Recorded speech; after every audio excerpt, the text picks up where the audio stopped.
Bien, a continuación va a comenzar la segunda mesa titulada La actuación de la abogacía en el proceso penal y la intervención de las fuerzas de seguridad.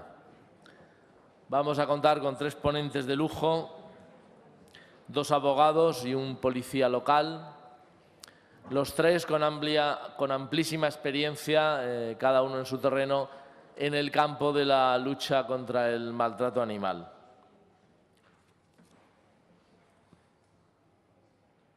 Me sabe malo que no llegue Pedro antes de la presentación, ¿no? Sigo.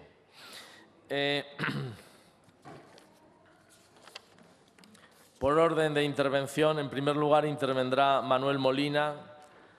Manuel Molina es un miembro experto de la Asociación de Operadores Jurídicos por los Animales, Intercids. Es abogado con 27 años de ejercicio profesional en los ámbitos civil, penal y contencioso administrativo, fundador y director del despacho Molina Domínguez y Asociados en su ciudad, en Palma de Mallorca. Es diplomado por la Escuela de Práctica Jurídica del ICADE. También es activista y voluntario en protección animal desde mucho antes de empezar a estudiar Derecho. Colaborador habitual en prensa desde hace más de 10 años como autor de artículos de opinión sobre derecho y protección animal, autor de comentarios jurídicos y ponente y organizador de jornadas sobre protección animal. Asesor de diversas asociaciones protectoras de animales en Baleares. Miembro fundador y actual coordinador de la Comisión de Derechos de los Animales del Colegio de Abogados de Islas Baleares. Creada en el año 2012, fue la segunda Comisión de Derecho Animal que se ha creado en la organización colegial, después de la de Barcelona. Es miembro fundador y actual vicepresidente de la Asociación Balear de Abogados por los Derechos de los Animales, ABADA, creada asimismo en 2012 y, de hecho, la primera asociación de abogados especializados en esta materia en España. Ha intervenido e interviene actualmente en nombre de ABADA en distintos procesos judiciales por delitos de maltrato animal. Entre ellos, ejerció personalmente la acusación popular en el caso Sorki, que he citado anteriormente en mi intervención, en el que por primera vez se produjo el ingreso efectivo en prisión de un condenado por maltrato animal en España. Y colaboró con otros compañeros de ABADA en la acusación del caso Mix, en el que se produjo el segundo ingreso en prisión de un maltratador de animales en España. A continuación intervendrá Carles Soliva, abogado y miembro experto de Intercids, Operadores Jurídicos por los Animales. Ejerce la profesión desde 1977. Se inició defendiendo a numerosos trabajadores represaliados cuando la Guerra Civil, en aplicación de la Ley de Amnistía de 1977. Asimismo, llevó diferentes procedimientos de viudas que no pudieron casarse al impedirles el divorcio la legislación franquista y se les denegaba la pensión de viudedad. Por lo tanto, comenzó defendiendo derechos fundamentales antes de que estuviera en vigor la Constitución española. Ha intervenido en numerosos procedimientos judiciales, algunos de notable relevancia mediática, en todas las jurisdicciones, incluido el Tribunal Europeo de Derechos Humanos. Uno de los más recientes, que ha sido portada en varios periódicos y ha tenido gran incidencia en los medios de comunicación, intervino como acusación particular en la defensa de unas activistas que estaban filmando unos correbous y fueron salvajemente agredidas. Él acusó y consiguió una sentencia condenatoria para las personas que agredieron, considerando que lo hacían por motivos de discriminación notorios por la ideología de las víctimas. Es profesor y conferenciante habitual en temas de protección animal y de derecho constitucional y ha intervenido en múltiples tertulias de radio y televisión, siendo entrevistado en diferentes ocasiones. Y finalmente vamos a contar con la intervención de Pedro José Moratalla. Él es también miembro experto de Intercids, de Operadores Jurídicos por los Animales, y también es miembro de la Asociación de Policías por la Defensa de los Animales, APDA con una sola D, como solemos decir para distinguirnos. Él ingresó en la Policía Local de Castellón en 1997. A lo largo de su recorrido profesional fue observando la creciente demanda y cada vez mayor sensibilidad de la sociedad en materia de protección animal, y esos factores, unidos a la específica formación y capacitación que requiere la actuación policial en esta materia, así como a la sensibilización y formación de Pedro fueron el motivo por el cual en el año 2012 presentó ante la jefatura un proyecto que se puso en marcha y que se materializó en la Unidad para la Protección del Medio Ambiente y Bienestar Animal de la Policía Local de Castellón, UPROMA por sus siglas. Dicha unidad, UPROMA, comienza su recorrido en enero de 2013 y desde entonces hasta la actualidad Pedro Moratalla ha sido la persona que ha coordinado este servicio. Pedro ha intervenido en diversos congresos y cursos celebrados en colegios de abogados, universidades y diferentes administraciones, dirigidos principalmente a profesionales, con el fin de formarlos y promover la instauración de unidades policiales especializadas en la protección de los animales en España. A continuación, sin más preámbulo, comienza ya su intervención Manuel Molina. Muchas gracias. Gracias, Jesús. Yo quiero empezar, como es habitual en estos casos, y no por habitual, menos sincero, quiero agradecer a la APDDA y a Intercits el haberme invitado y el haber facilitado mi participación en esta jornada. Como sé que tenemos poco tiempo, voy a ir directo al grano, pero sí quiero decir algo que también es absolutamente sincero y sin ningún atisbo de falsa modestia. Es decir, uno cuando es invitado a participar en una jornada de este tipo y ve los ponentes y ve los conocimientos que los ponentes tienen, tanto cuando los ponentes con los que comparte mesa como los que le preceden y le van a seguir, pues se siente un poco abrumado. Al menos este es mi caso. Yo lo que puedo aportar aquí es mi perspectiva, mi experiencia y mi esperanza como operador práctico, es decir, como operador jurídico práctico. No soy un jurista teórico, soy un operador jurídico práctico, concretamente un abogado que frecuenta juzgados y tribunales desde hace unos cuantos años y que frecuenta sus juzgados y tribunales para intentar que se cumpla la ley y para que cuando la ley no se cumple se apliquen las consecuencias. Y digo intentar con toda la intención, porque los abogados como colectivo es posible, haciendo mención a cómo lo calificaban los antiguos romanos. En el derecho romano puede que tengamos algo de auctoritas, pero no tenemos potestas. La potestas es de los jueces. Y eso hace que entremos en una relación, en un juego de aplicación de derecho que puede ser muy interesante, muy bonito, que da lugar a muchas satisfacciones, pero que también da lugar a muchas malas experiencias y muchas insatisfacciones cuando uno cree en el derecho y cuando uno tiene vocación. Voy a hablar básicamente, o me voy a ceñir básicamente a la aplicación del derecho penal, del Código Penal en concreto, a la aplicación efectiva, en aquellos casos de maltrato animal más graves de entre los más graves. ¿Por qué digo esto? Porque, explicándolo de una forma más coloquial, que evidentemente tendrán más que asumida los juristas aquí presentes, pero a lo mejor sirve para llegar a todo el mundo, que es lo que yo quiero, tendríamos una primera división entre los casos de maltrato algo menos graves, que serían los que quedarían bajo la jurisdicción administrativa y posteriormente contencioso administrativa, normalmente bajo la legislación de cada comunidad autónoma en lo que se refiere a protección animal. Y luego estarían los casos más graves, que serían aquellos que son constitutivos de tipo delictivo. Yo no voy a hablar de todos esos casos que constituyen tipo delictivo, sino de los más graves de entre ellos. ¿Por qué? Porque yo veo, como creo que muchos de mis compañeros, veo el derecho penal como una herramienta. Es decir, el derecho penal es una herramienta que en su evolución, quizá hace unos años más garantista en espíritu, puede que me corrijan los teóricos del derecho con más conocimiento que yo, pero yo creo que ha ido evolucionando hacia un concepto más penalizador y que sirve para proteger una serie de bienes jurídicos y una serie de bienes colectivos. Pero claro, una herramienta tiene que ser eficaz. Y creo que en aquellos casos más graves, de entre los más graves, actualmente no es lo suficientemente eficaz.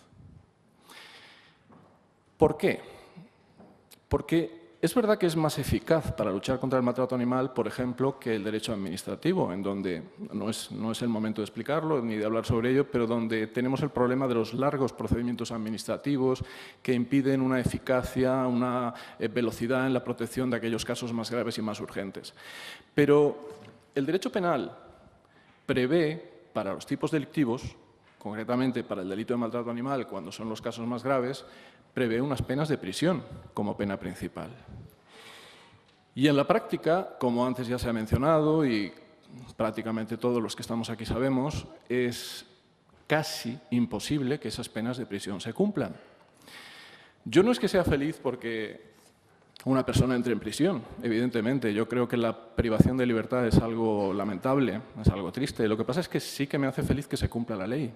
La ley prevé penas de prisión porque, en contra de lo que me decía creo que recordar con una catedrática de una facultad de criminología en una mesa en la que también interviene como ponente, cuando hablé del caso Sorki en el que había intervenido y del por qué consideraba que era correcta el acuerdo, digamos, el auto de ingreso en prisión.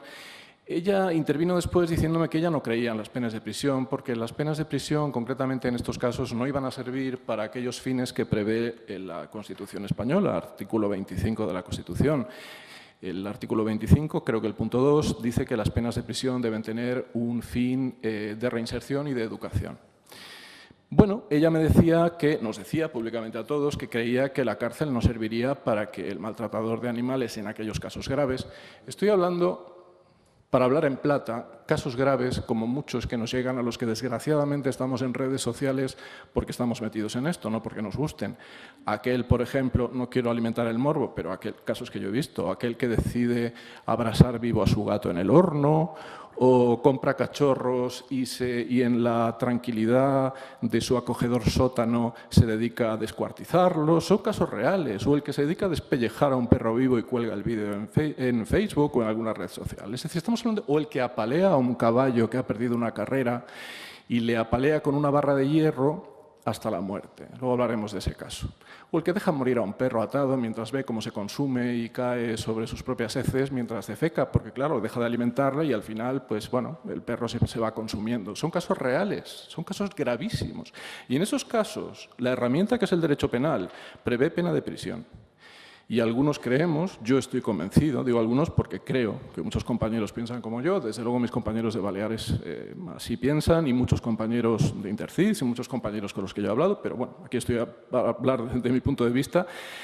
Creo que cuando la pena de prisión está prevista para esos casos y no se cumple, la herramienta que constituye el derecho penal no está siendo eficaz. Es verdad que la tendencia ha cambiado. Es cierto que estamos viendo ingresos en prisión.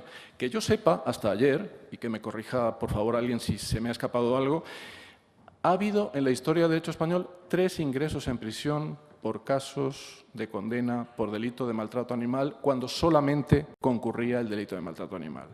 Uno de ellos el caso Sorki, en el cual yo tuve la fortuna, puedo decirlo así, aunque fue un caso agridulce, la fortuna de intervenir como letrado de la acusación popular.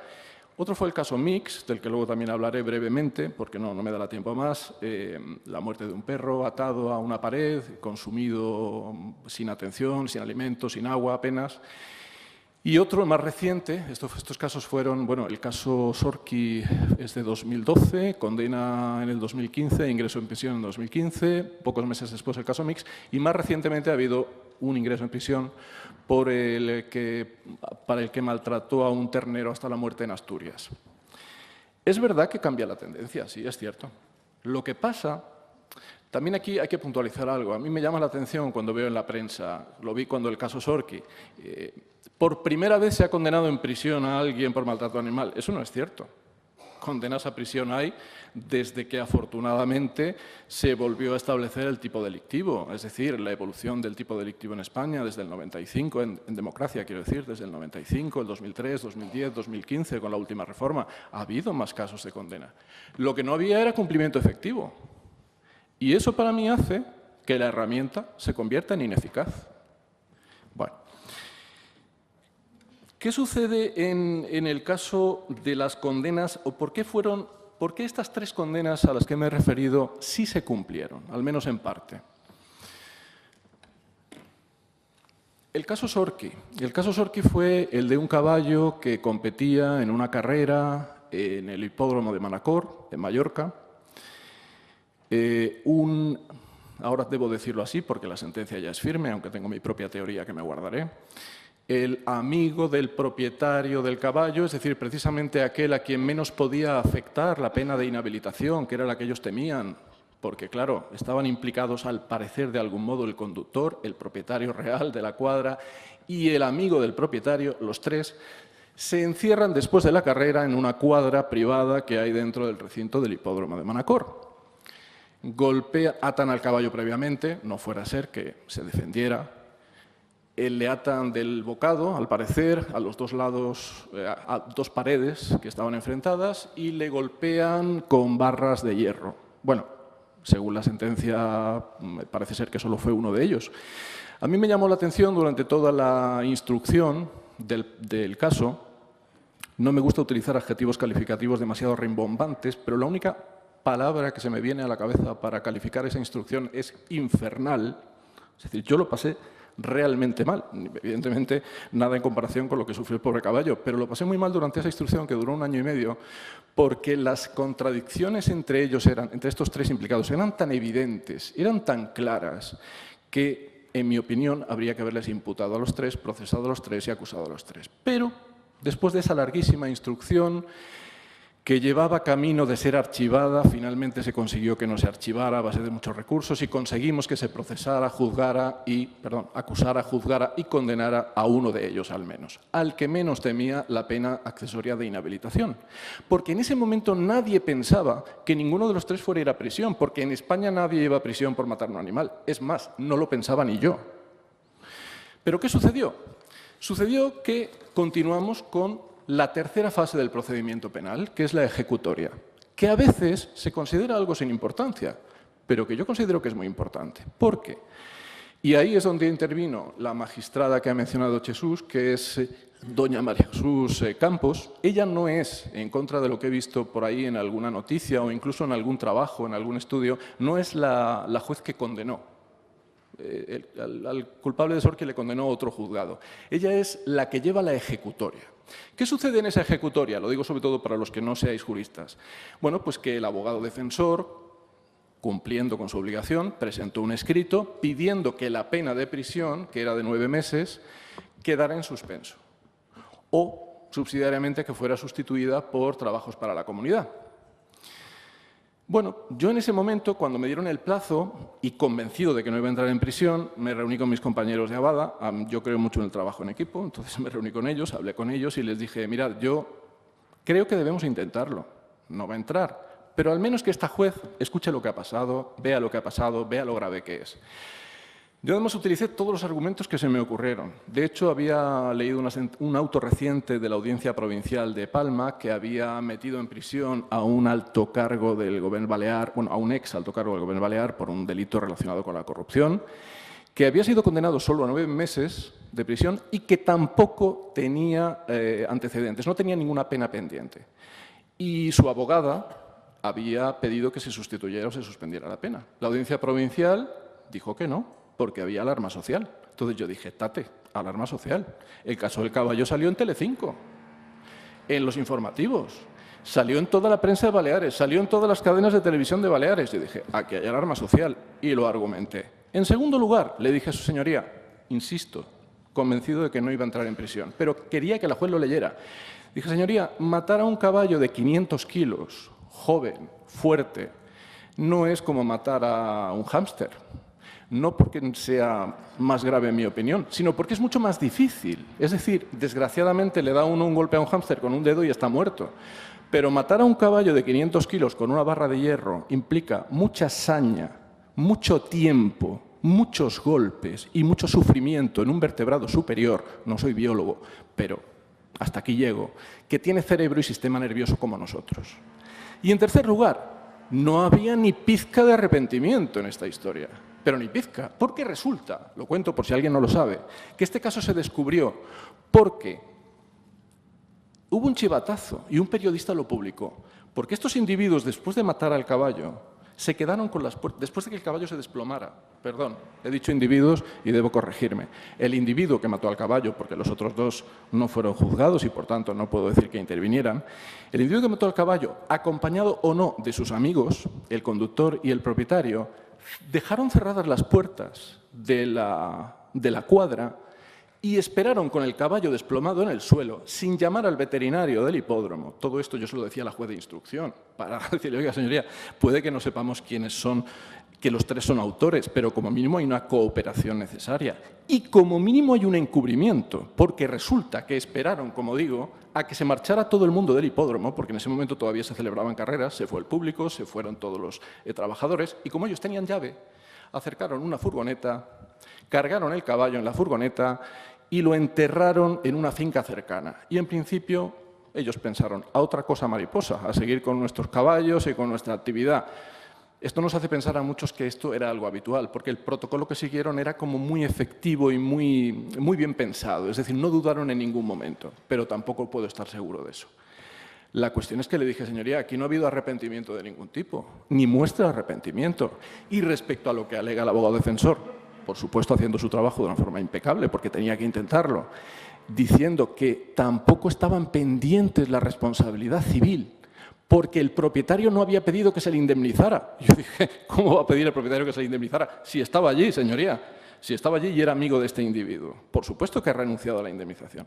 Bueno, pues para mi sorpresa, para sorpresa de todos nuestros compañeros, supongo que de casi todo el mundo, pero la mía el primero, la juez, con una sensibilidad exquisita y con una aplicación del derecho, desde mi punto de vista, impecable, dijo que es verdad que ella podía dejar en suspenso la pena, pero que no tenía obligación de hacerlo. Esta es la clave.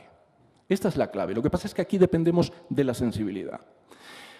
Y que, efectivamente, recogía los argumentos de la acusación popular, es decir, mis argumentos y los de Abada, diciendo que había habido una tremenda alarma social, que la sociedad estaba emitiendo una repulsa absoluta a este tipo de actos. En segundo lugar, que efectivamente, en este caso, había habido una saña y una crueldad desmedida, que no había pizca de arrepentimiento y que, evidentemente, lo de que no había responsabilidades civiles pendientes, pues que no tenía ninguna importancia dadas las circunstancias del caso. Este individuo entró en prisión. Yo la verdad es que me alegré mucho, no porque alguien entrara en prisión, repito, sino porque se cumpliera la ley. Pocos meses después, no me voy a extender más sobre el caso Sorki, si alguien tiene algún día 15 minutos que perder o 20 minutos que perder, hay comentarios a las resoluciones en la página www.derecho animal del máster de la Universidad Autónoma de Barcelona. El caso Mix es un caso en el que también nos personamos como acusación popular. Los miembros de Abada lo llevó otra compañera, Salomé Zanoguera, y consistió básicamente en que un individuo se cansó de su perro. Entonces lo que hizo fue no llevarlo a una protectora, no llevarlo a la perrera municipal, ni siquiera abandonarlo en la calle o en el campo, o incluso eso tan terrible que hacen algunos, dirá el veterinario, y cuando muchos veterinarios no acceden, pero alguno accede, pues mire que quiero sacrificar a mi perro. No hizo eso. Lo que hizo fue atarlo a una pared con una cadena del patio interior de su casa, al que él solo tenía acceso visual, los vecinos no lo podían ver, él tenía acceso desde la ventana y vio como el perro, al que dejó de darle comida, creo que no le daba agua, no sé si tenía acceso a algún charco durante unos días, pues se fue consumiendo, como digo, sobre sus propias heces, sobre su propia orina, porque no lo movía del sitio, luego dejó, evidentemente, de defecar, el perro cayó, el perro... ¿Qué suerte tuvimos en este caso? Porque, desde luego, el perro no tuvo ninguna. La suerte que tuvimos fue que un familiar de este individuo fue a visitarle y se ve que el familiar no era como él, y era su hermano. Ese hermano vio al perro, vio lo que estaba haciendo y le denunció a la Policía Local de Palma. Y la Policía Local de Palma, a pesar de que la Policía Local la verdad es que no tiene unidad especial sobre esta materia, que es una demanda que nosotros estamos haciendo en Baleares continuamente, debo decir que el equipo que acudió hizo un trabajo impecable. Porque el perro estaba vivo todavía, agonizante, se lo llevó enseguida, se lo incautó y se lo llevó. Hicieron un atestado con fotografías, aportaron un informe veterinario. El perro al final no pudo ser salvado, estaba tan mal que le tuvieron que sacrificar. Y nosotros nos personamos como acusación. Se le condenó a 1 año y argumentamos exactamente lo mismo, más otro detalle en la ejecutoria.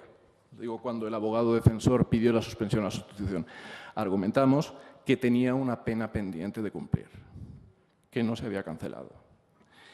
El tercer caso, que yo sepa, porque creo que no ha habido más, el caso del ternero de Asturias.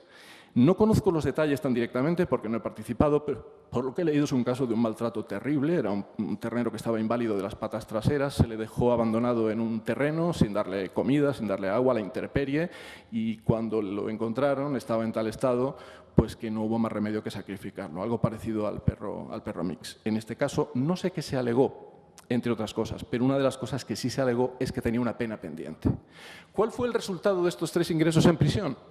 Parece ser que los 2 últimos, el caso Mix, que llevó Salomé, y el caso del Ternero, van a cumplir la pena íntegra. ¿Qué pasó en el caso del caballo Sorqui? Pues que el abogado defensor presentó un recurso de reforma que fue desestimado por la juez de la ejecutoria y automáticamente había presentado un recurso de apelación.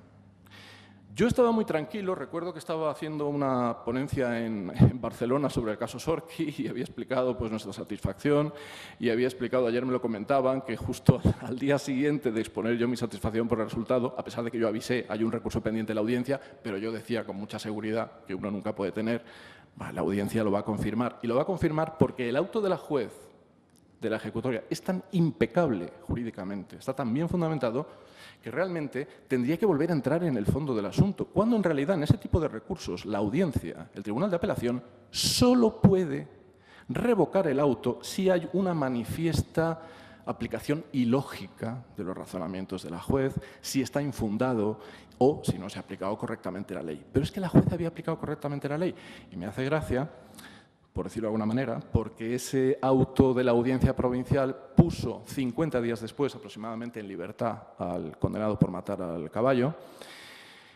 No deja de ser el primero, por eso he dicho que fue una experiencia agridulce, pero no cumplió la pena completa.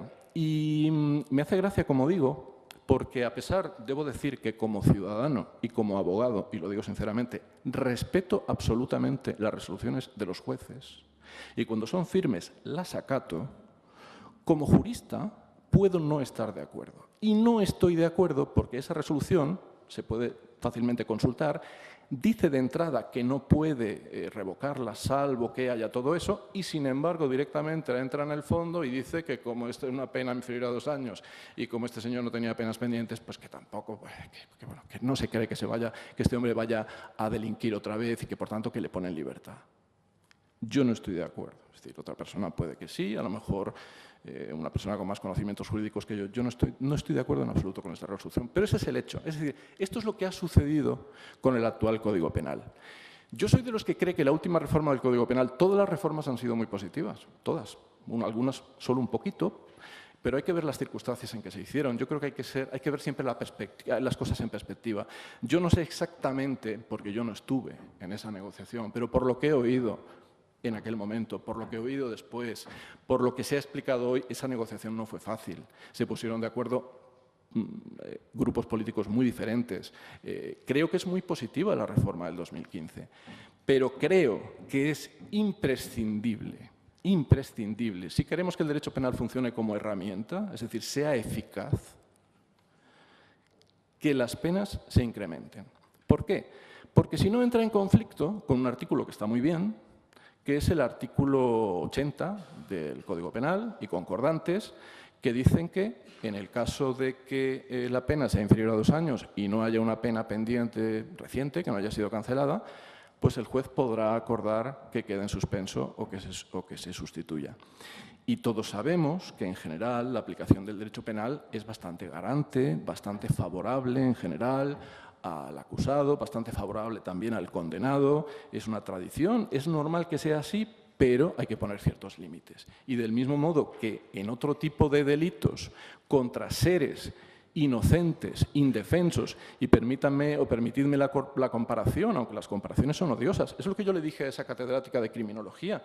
Le dije, vale, ¿tú crees que ningún maltratador de animales se va a reeducar en la cárcel, que no está garantizado, y que tampoco está garantizado que se reinserte por haber pasado por la prisión? Vale. Le pregunté, ¿tú crees que un pederasta se reeducará en prisión? ¿Me lo garantizas? Me dijo, no. Digo, entonces, ¿los dejamos a todos en libertad? ¿Y un violador? ¿Los dejamos en libertad? Porque es que aquí hay una cuestión. Es verdad lo que dice la Constitución. Sí, acabo. Perdón. Es verdad lo que dice la Constitución, es decir, hay una finalidad de reinserción, una finalidad de educación, pero también hay una finalidad de prevención social. Y esa finalidad de prevención social para otros delitos también debe aplicarse a este. Ya termino, porque además me ha avisado con justicia de que me he sobrepasado en el tiempo, pero como abogado aquí ya sé que está en marcha, sé que hay una propuesta, además basada en una propuesta del Colegio de Abogados de Málaga y de la Fiscalía de Málaga, interesantísima, pero de aquí, modestamente, también animo, estamos en la casa, en el núcleo, en el templo del Poder Legislativo español, desde aquí a que se reforme el Código Penal en ese sentido. Y solamente una pincelada. Me parece muy interesante la propuesta en lo que se refiere a la pena accesoria de inhabilitación. Deben ser más largas, ojalá pudieran ser indefinidas. Si técnicamente no pudieran ser indefinidas, que sean de 20 años, que sean de 30 años, que sean, como me decían ayer, penas permanentes revisables. Pero hay otra cosa más, la última, y con esto acabo. Hay una cosa que a mí me preocupa mucho, y a los compañeros también. Debería establecerse en el Código Penal, en el propio procedimiento penal, un mecanismo automático que impida que el maltratador propietario de un animal que no ha muerto pueda recuperar su posesión y pueda recuperar su propiedad. ¿Por qué? Porque es absurdo. Es absurdo que quien ha estado maltratando a un animal que no ha muerto, iba a decir que ha tenido la suerte de no morir, a veces no sé si tiene la suerte de no morir, la verdad, cuando se prolonga el maltrato, pueda, cuando cumpla su pena, cuando salga de la cárcel, si es que sale, o simplemente cuando ya queda en suspenso, decir, ahora devuélvanme el perro, y se encierre en la comodidad, tranquilidad e intimidad de su hogar, con las cortinas cerradas, y un día el perro desaparezca. Me parece absurdo. En estos casos debería establecerse un mecanismo automático que impida eso. Y con esto termino. Nada más y muchas gracias.